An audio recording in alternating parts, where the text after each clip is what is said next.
Selamat pagi teman-teman, selamat datang kembali ke Tin GKM Medan. Nah, sebelum kita memulai ibadah, mari kita bersatu dalam doa.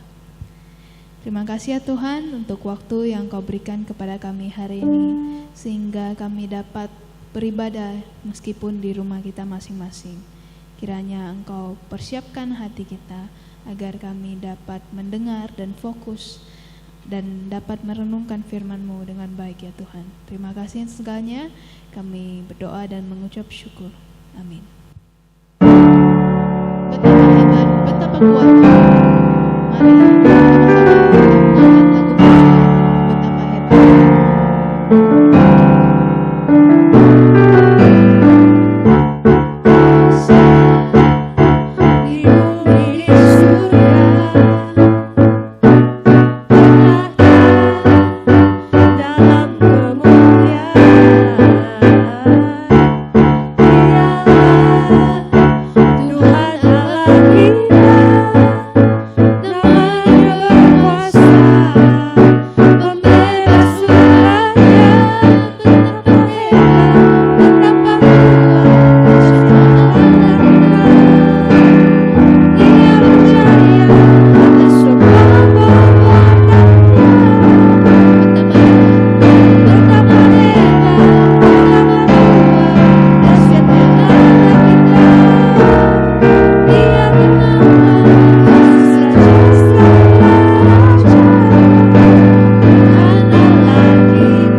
Medan, pasti tahu kita hari ini dibahas tentang tema apa. Eleora tahu nggak hari ini kita bahas tentang tahu tema dong, apa? Life Without Lust. Tapi sebenarnya aku nggak terlalu ngerti sih itu tentang apa. Kayaknya itu bahasan dari Matius 5 deh, kelanjutan dari minggu lalu. Betul. Nah, tepatnya dari Matius 5 ayat 27 sampai 32. Aku bacakan ya. Kamu telah mendengar firman, jangan berzina. Tetapi aku berkata kepadamu, setiap orang yang memandang perempuan serta menginginkannya sudah berzina dengan dia di dalam hatinya. Maka jika matamu yang kanan menyesatkan engkau, cungkillah dan buanglah itu. Karena lebih baik bagimu jika satu dari anggota tubuhmu binasa, daripada tubuhmu dengan utuh dicampakkan ke dalam neraka. Dan jika tanganmu yang kanan menyesatkan engkau, penggallah dan buanglah itu. Karena lebih baik bagimu jika satu dari anggota tubuhmu binasa, daripada tubuhmu dengan utuh masuk neraka. Telah difirmankan juga, siapa yang menceraikan istrinya harus memberi surat cerai kepadanya. Tetapi aku berkata kepadamu, setiap orang yang menceraikan istrinya kecuali karena zina, ia menjadikan istrinya berzina. Dan siapa yang kawin dengan perempuan yang diceraikan, ia berbuat zina. Oh, jadi tentang berzina gitu ya? Aneh ya, ngapain contoh kasih kita topik yang gitu, padahal kan kurang ada hubungannya sama kita. Iya sih, tapi mungkin contoh mau ngajar kita yang di bukit itu deh. Ya, bisa Tapi daripada nebak-nebak, gimana kalau kita tanya contoh ini aja? Oke.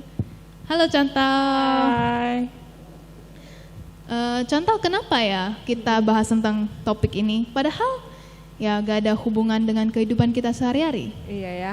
Kalau kita lihat sekilas dari apa yang tadi Elvina bacakan di ayat itu, mungkin sepertinya memang tidak ada hubungannya dengan kehidupan kita ya, apalagi dengan anak remaja. Soalnya kayak berzina gitu, bukannya hubungannya lebih ke orang yang sudah menikah begitu ya. Nah, kita tetap akan mempelajari sesuatu yang konsisten yang ditekankan oleh Yesus, yaitu bahwa Yesus itu mengajarkan dia itu datang untuk menggenapi hukum Taurat. Yesus menafsirkan hukum Taurat lebih dalam, lebih utuh dari apa yang dipahami oleh ahli Taurat dan orang Farisi pada waktu itu, dan juga yang kita pahami pada masa sekarang. Nah, coba sebelum lebih jauh kita bahas tentang apa yang diajarkan Yesus dari hukum jangan berzina ini.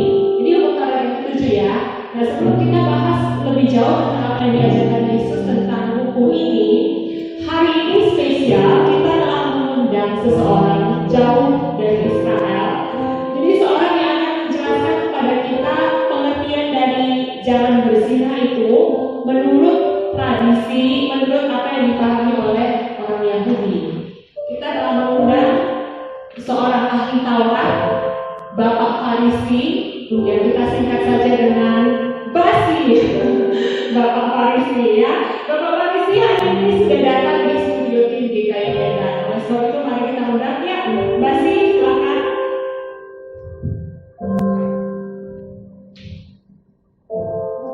Memang kelihatan sih orang Farisi itu kan sangat angkuh ya. Oh ya, sosokan gitu. Karena sampai didengar sosokan gitu. Wokertoh, shalom hari ini.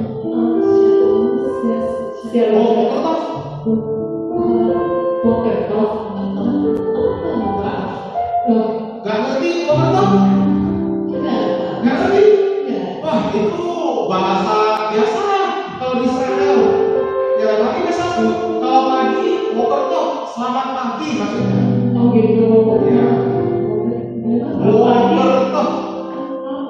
Wokertoh. Ya, itu bahasa Ibrani. Bahasa biasa, bukan kali bahasa nggak ngerti. Saya kira itu bahasa internasional. Enggak, Nggak itu bahasa Inggris. Oh gitu ya. Soalnya orang-orang di Inggris juga belajar bahasa Ibrani. Oh gitu ya. Oke. Wokertoh. Wokertoh. Bukan Wokertoh. Walaupun kalau pagi orang Indonesia selalu boker, bukan boker ya. Tapi Wokertoh. Ya, Wokertoh. Bukan Wokertoh ya, teman ya.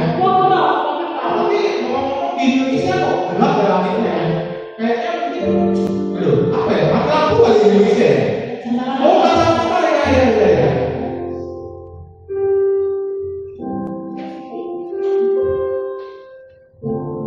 Ya, begitu lebih baik ya, lebih terang rasanya ya.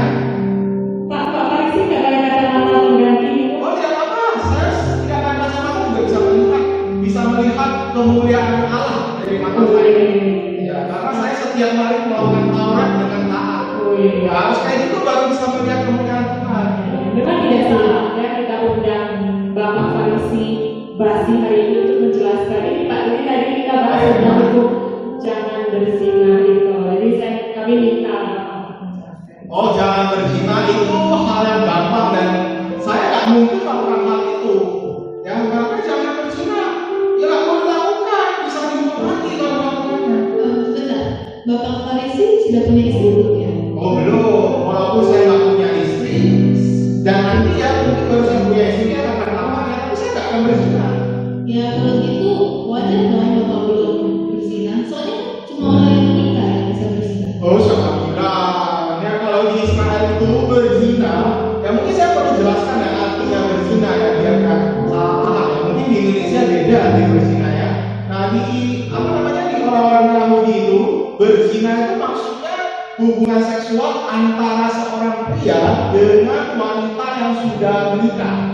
Ya perlu digarisbawahi wanita yang sudah menikah atau artinya sudah merupakan istri orang lain itu bernama berzina. Nah kalau wanita yang belum menikah dia tidak berzina. Nah dari orang yang apa namanya kedapatan berzina harus dihukum mati. Soalnya dia tidak menghormati pernikahan. Jadi sebentar ya, saya perjelas maksudnya dari basi ini ya. Berarti kalau nih ada seorang pria sudah menikah, terus melakukan hubungan seksual dengan istri orang lain, berzina. Ya. Terus kalau misalnya seorang pria nih belum menikah, kayak Pak Farisi gitu kan, belum menikah. Terus Tapi saya belum menikah, tuh saya tekankan terus. Oh iya. Ya, itu yang pertama. Jadi misalnya gitu dia sama nih dia belum menikah, entah siapapun lah ya selain Pak Farisi, terus dengan istri orang lain, dengan wanita yang sudah menikah itu berzina juga. Wanitanya sudah menikah. Sudah. Oh ya pasti berzina. Nah, terus kalau misalnya seorang pria sudah menikah nih, Ya. punya istri, terus dia melakukan hubungan seksual dengan orang lain yang bukan istrinya, tapi orang lain itu masih single, bukan istri dari orang lain, itu berzina. Oh tidak. Nah soalnya berzina itu, ya berzina itu kan ya ini bukan soal kejahatan moral atau kebejatannya pria yang mungkin menurut kalian suka cari apa namanya suka punya istri banyak ya. Ini soal merampas hak orang lain.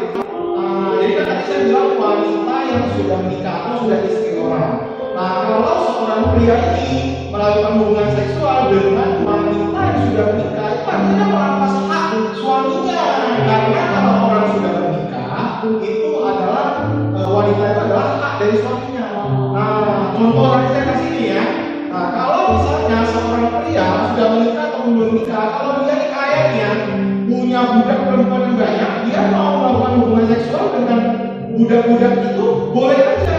Yang penting budak itu belum menikah, dan biasanya kalau udah jadi budak ya nggak nikah dia, karena dia sudah dibeli sama tuannya. Kalau itu tidak apa-apa, tidak salah. Bukan berzina. Bukan berzina dan nggak boleh dihukum dong, kan bukan berzina. Ya. Ternyata begitu teman-teman, dari perspektif pemahaman orang Yahudi. Ini Bapak Farisi ini antara tuh ya. Ya betul. Saya mengamalkan dan menjalankan semua Taurat itu guys bapak ini. Ada berapa 613 itu Bapak semua? Ya, walaupun saya bawa-bawakan itu bukan karena saya hafal, saya memastikan saya tidak salah. Takut dihukum Tuhan ya. Oh ya betul, nanti saya dibuang. Ya, terima kasih sekali Bapak Farisi. Makasih ya sudah mengundang saya ya. Sudah jelas? Sangat jelas Sangat sekali jelas. ya. Tadi mau apa ya? Selamat pagi. Ya, selamat pagi. Kita sudah sangat jelas ya tentang pengertian dari hukum jangan berzina menurut Bapak Farisi ini. Ini mewakili pandangan tradisi orang Yahudi.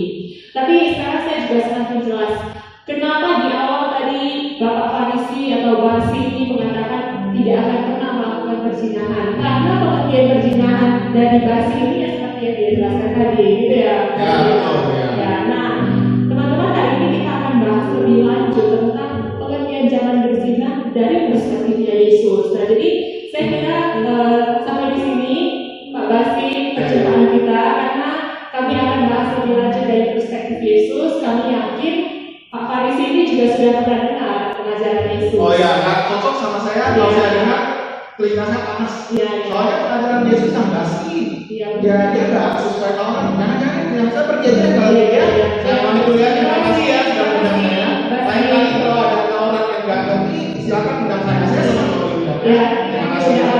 Ya, saya bawa dulu bahasa-bahasanya ya. Mau ketok. Mau ketok? Mau ketok.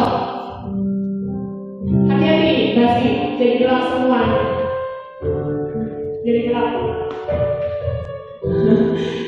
Itu orang Farisi memang kayak gitu.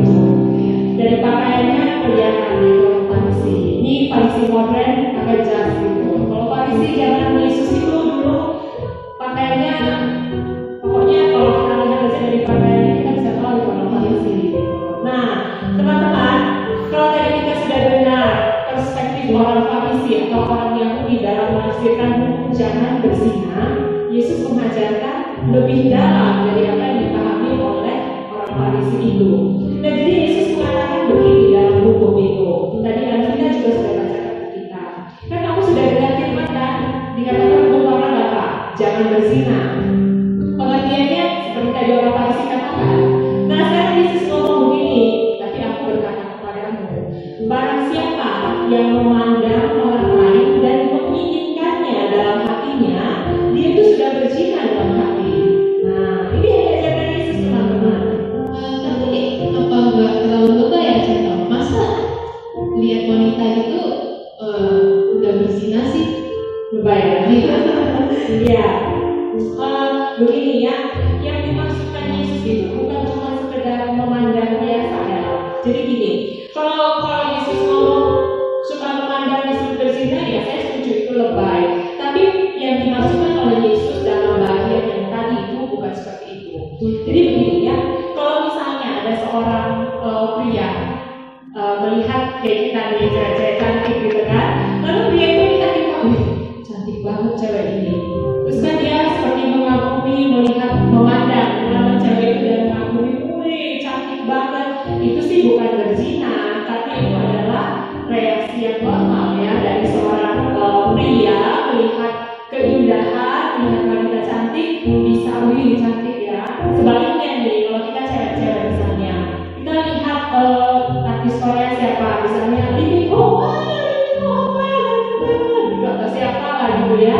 Terus ketika kamu lihat ada orang yang ganteng, kamu kagum dengan kegantengannya, itu sih bukan berzina, karena manusia normal Tuhan berikan sense untuk ya bisa melihat kamu, bisa bedakan mana yang cantik, mana yang ganteng, mana yang kurang cantik, mana yang kurang ganteng gitu kan. Kalau cuma sekedar memandang itu bukan berzina ya, tapi ada kelanjutannya.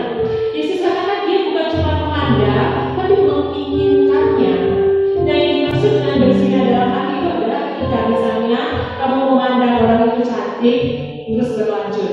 Lanjutannya apa? Mulai muncul pikiran-pikiran kotor, mulai muncul fantasi-fantasi dengan orang itu, dan kamu menginginkannya, membayangkan sesuatu yang kotor di dalam pikiranmu, di dalam hatimu. Yesus katakan itu sudah berzina dalam hati. Ya, tapi contoh kayaknya hanya laki-laki yang pikiran kotor deh kalau bisa gitu ya gitu. Kalau cewek ya Cara mungkin ada sih, cuman ya gak banyak gitu. ya, kamu pasti juga enggak lah ya. Gak contoh. Kayaknya kalau begitu cuma cowok ya. Iya. Nah, tapi jangan salah. Begini teman-teman. Tadi saya katakan ketika kita melihat entah itu pria atau wanita yang memandang lawan jenisnya dan mulai muncul pikiran kotor atau fantasi di dalam pikirannya, itu sudah berzina dalam hati. Lalu apakah itu hanya berlaku untuk cowok-cowok yang punya pikiran kotor, yang mulai memikirkan sesuatu yang kotor dalam pikirannya? Kalau itu tidak berhubungan dengan cewek, tidak related dengan cewek. Nah, perzinahan dalam hati itu juga terjadi ketika kita punya fantasi di dalam pikiran kita dalam hati itu. Cewek-cewek pernah nggak nonton film Korea atau baca novel tentang percintaan? Terus kamu mulai muncul imajinasi, fantasi dalam pikiranmu. Entah kamu lagi nonton film, kamu lagi bercengker, kamu lagi ngapain lah gitu ya. Mulai kebayang nih adegan-adegan mereka dalam film itu. Atau mulai terbayang, kamu mulai mikirin, imajinasikan, seandainya aku punya pacar kayak ini kok opa, terus seandainya aku punya pacar seperti ini, seperti itu. Ini mulai muncul imajinasi dan pikiran itu. Nah, ini juga disebut dengan lust. Ini yang disebut dengan lust teman-teman, berzina dalam hati. Ketika mulai muncul pikiran-pikiran yang terus-menerus seperti itu, fantasi-fantasi yang seperti itu. Oleh sebab itu begini, bagi wanita, efek menonton film drama Korea atau film apapun itu, novel apapun, novel percintaan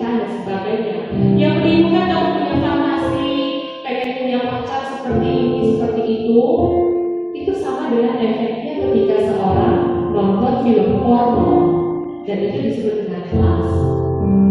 Oh gitu ya contoh. Ya. Sekarang aku udah mulai mengerti deh. Karena memang ya standar kekudusan Yesus itu tinggi sekali ya. Dan semuanya dimulai dari dalam hati. Iya. Malah perzinahan yang timbul dari dalam hati itu ya akhirnya menjadi pemicu ya. Iya. Dan membuat tindakan perzinahan yang sebenarnya. Benar. Nah, jadi teman-teman selalu ditekankan dalam minggu-minggu ini waktu kita belajar tentang khotbah minggu, Yesus itu selalu konsisten dengan apa yang diajarkan. Ingat ya, Yesus itu bukan hanya sekedar mementingkan apa yang kita lakukan di luar, tapi dia melihat jauh ke dalam hati kita dan menekankan begini, apa yang terjadi di dalam hati kita itu bisa memicu tindakan keluar. Tapi sebelum tindakan keluar itu dilakukan, dosa itu sebenarnya sudah terjadi di dalam hati. Seperti minggu lalu, sebenarnya kemarahan membunuh orang itu sudah terjadi di dalam hati ketika kamu marah pada saudaramu. Ya, marah. Dan sekarang, sebelum kamu melakukan tindakan perzinahan itu sendiri yang keluar, waktu kamu mulai mikir di dalam hati, mulai ada fantasi, sebenarnya perzinahan itu sudah terjadi di dalam hati. Itu sudah berzina. Nah, tapi jangan sampai itu terbuangi keluar. Ketika perzinahan itu yang pertama terjadi dalam hati itu terlebih dahulu, lalu kemudian diwujud nyatakan dalam bentuk tindakan benar-benar berzina, maka berzina itu bisa menimbulkan efek. Kamu bayangkan jika memang orang itu melakukan tindakan yang sebenarnya melakukan tindakan perzinahan itu, bagi orang yang sudah beristri atau bersuami, bagi orang yang sudah punya pasangan, bisa berpotensi menimbulkan perceraian, benar kan? Bagi orang yang belum menikah, bisa berpotensi menimbulkan pernikahan dini, hamil di luar nikah dan sebagainya. Kalau kita memikirkan itu, nah, maka di dalam ayat selanjutnya itu Yesus ada membahas sedikit tentang perceraian. Tapi kita tidak membahasnya lebih lanjut dalam sesi kali ini, karena itu membutuhkan satu sesi khusus. Tapi yang jelas Yesus punya standpoint bahwa dia tidak pernah menyetujui terjadinya perceraian. Yesus tidak pernah menyetujui terjadinya perceraian karena perceraian itu merusak tatanan Allah. Allah itu menciptakan manusia untuk laki-laki dan perempuan yang akan meninggalkan ayahnya dan ibunya, dan keduanya akhirnya menjadi satu dalam relasi pernikahan. Itu tatanan Tuhan. Jadi kita harus gimana dong contoh agar tidak berzina? Nah, Yesus kasih solusi seperti ini. Seperti tadi yang sudah disebutkan di ayat yang tadi dibaca. Dia katakan begini, kalau misalnya matamu yang kanan menyesatkanmu, lebih baik kamu cukil matamu yang kanan itu, daripada kamu seluruh tubuh utuh tapi binasa di dalam neraka. Kalau tanganmu menyesatkan kamu, lebih baik kamu penggal tanganmu, daripada seluruh tubuhmu utuh masuk ke dalam neraka. Hah? Kok kesannya Yesus tegang banget ya contoh? Sampai main cungkil dan penggal segala. Yang kayak orang psikopat gitu deh, yang memutilasi orang. Ya, penggal, cungkil, Saya tegang banget contoh. kejam ya misalnya ya. Nah, tapi begini nih. Tadi kan kita sudah belajarkan bahwa perzinahan itu dimulainya bermula dari mana? Dari dalam hati kan. Nah, sekarang kalau perzinahan itu paling dasar itu bisa terjadi di dalam hati. Seandainya orang itu matanya sudah dicungkil, seandainya kakinya atau tangannya sudah dipenggal, orang itu masih tetap bisa berzina nggak? Contoh jawab deh pertanyaan itu. Kita tahu teman. Iya, kan, benar nggak? Kan mulainya dalam hati. Kalau matamu dicungkil, tanganmu dipenggal, masih tetap bisa berzina nggak? Masih bisa. Bisa ya. Benar kan? Apa gunanya gitu cungkil mata, penggal tangan, penggal kaki, kalau ternyata memang perzinahan itu bercongolnya dari dalam hati juga. Nah, jadi kenapa Yesus katakan seperti itu? Kenapa solusinya Yesus katakan penggal tanganmu dan cungkil matamu? Nah, begini teman-teman. Sebenarnya dengan berkata seperti itu, Yesus ingin menekankan kita untuk terlebih dahulu melakukan pembaharuan hati. Jadi hatinya yang terlebih dahulu dibaharui, dilahirkan, hatinya perlu dibaharui terlebih dahulu.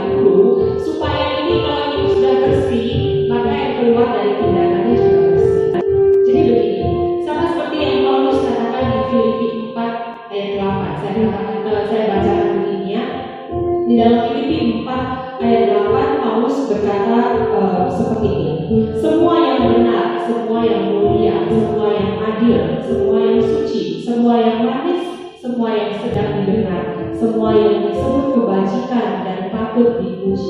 Pikirkanlah semua itu. Yang harus kita pikirkan dalam hati kita adalah semua yang adil, yang suci, yang penuh dengan kebaikan, semua hal yang baik, sehingga hati kita, pikiran kita bersih dulu. Kalau hati kita, pikiran kita sudah bersih, barulah diikuti dengan action, tindakan keluar. Nah, kita itu perlu bertindak seolah-olah mata kita sudah dijungkir. Kita bertindak seolah-olah tangan kita sudah dipenggal. Artinya begini, jauhi pencobaan, lari dari pencobaan. Kalau memang kamu merasa matamu itu yang membuat kamu punya fantasi atau pikiran-pikiran kotor, jangan lihat benda-benda yang bisa merangsang kamu untuk memiliki pikiran kotor. Jadi bertindak seolah-olah matamu sudah dicungkil sehingga kamu tidak melakukannya. Kalau misalnya kamu merasa nonton film Korea membuat saya kecanduan, membuat saya punya fantasi-fantasi seperti itu, hentikan tanganmu untuk klik tombol play pada film Korea. Bertindaklah seolah-olah tanganmu sudah dipenggal sehingga kamu gak bisa klik lagi dan gak bisa nonton lagi. Jadi yang pertama dimulai itu pembaharuan hati, kemudian diikuti dengan tindakanmu. Bertindaklah seolah-olah kamu tidak punya mata dan tidak punya tangan untuk melakukan hal itu yang bisa merangsang kamu untuk memikirkan pikiran-pikiran kotor dan fantasi. Jadi kira-kira Tapi kayaknya susah ya contoh lari dari pencobaan gitu. Ya apalagi standar Yesus itu tinggi sekali contoh. susah ya, karena kedagingan kita itu kayaknya lebih kuat ya. Hari ini nggak mau, besok diulang lagi stopnya. Hari ini aku stop, besok diulang lagi, susah ya. Nah teman-teman, memang harus diakui bahwa standar Yesus yang dia tuntut bagi kita itu sangat tinggi. Tapi standar yang tinggi itu bukan berarti bahwa kita tidak bisa melakukannya. Tapi memang betul, kalau kita melakukannya dengan kekuatan sendiri, sudah pasti kita tidak bisa.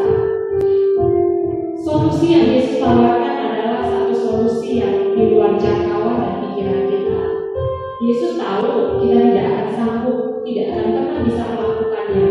Oleh sebab itu Yesus itu mengambil jalan mati di atas kayu salib untuk menggenapi, untuk memenuhi standar utama itu dan melakukannya serta menyelesaikannya bagi kita. Karena kita tidak akan mampu menyelesaikannya, kita tidak akan mampu bisa melakukannya dengan kekuatan kita sendiri. Oleh sebab itu Yesus mati menggantikan kita supaya kita itu dihitung, diperhitungkan sebagai orang yang benar di hadapan Tuhan. Dan dengan demikian Kristus memberikan kepada kita satu anugerah untuk menopang kita, untuk terus menguatkan kita supaya kita bisa bertahan dan kita bisa menang dari pencobaan-pencobaan. Wah, terima kasih ya untuk penjelasannya contoh. Ya, sekarang ya aku mengerti sih gimana tema ini bisa berhubungan dengan hidup kita sehari-hari. Ya, aku juga semakin mengerti bahwa dosa itu tidak bisa disepelekan ya contoh. Ya, betul. Dosa yang belum menjadi tidak nyata. Karena dosa yang masih timbul dalam hati saja sudah termasuk dosa. Apalagi yang perbuatan katanya. Iya. Ya. Jadi memang kalau dari sini kita bisa melihat kan standar Yesus itu jauh lebih tinggi, melampaui apa yang dipahami oleh ahli Taurat dan orang Farisi tadi, dan mungkin melampaui apa yang selama ini kita pikirkan. Oleh sebab itu teman-teman, mari kita terus berjalan di dalam anugerah Tuhan, dalam perjalanan kita menjadi seorang murid yang berjuang terus untuk menjadi semakin serupa dengan Kristus, semakin hari semakin serupa dengan Dia. Kita perlu terus menjalin relasi kita dengan Tuhan supaya kita bisa bersandar terus sama anugerahnya, karena hanya anugerahnya yang memampukan kita membersihkan hati kita, menguatkan kita untuk kita tidak melakukan sesuatu yang bertentangan dengan yang Yesus tuntut begitu. Teman-teman, kita bersama-sama nyanyi yuk. Kita nyanyi sebuah lagu yang bagus untuk mengingatkan kita agar kita bersandar terus kepada anugerah yang sebenarnya telah menyelamatkan kita. Amazing Grace.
tundukkan kepala dan kita berdoa.